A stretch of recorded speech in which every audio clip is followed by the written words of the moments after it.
Šajā vietā pirms pāris dienām noticis kūls ugunsgrēks. Gaisā vēl jūtam degunsmaka, un skats apkārt arī ir pavisam drūms. Pirmās pavasara dienas, un es dedzinu kūlu, man liekas ļoti kūlu. Tūniku katru dienu kāds špīcku siežu, tad kājas pār pleciem es sviežu. Atpakaļ skatu es nemetu, jo dzirdu kā bakburis pakaļ man jau dzenās.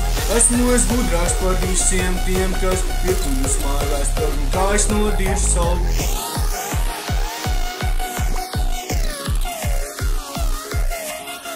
Dedzinu kūlu, man tas liekas ļoti cool. Dedzinu kūlu, man tas liekas ļoti cool. Dedzinu kūlu, gribu, lai tie dūmi kultu, gribu, lai tie dūmi kultu, lai tā sausā zāle zūd, tāpēc visi mīž no nedaudz nevainīga prieka esmu atbildīgs kūlas dedzinātājs. Pamodos no rīta redzēju sapni par kūlu, izgāju ārā sāku dedzināt kūlu. Tas ir viena iemesla dēļ, esmu atkarīgs un mīlu dedzināt kūlu.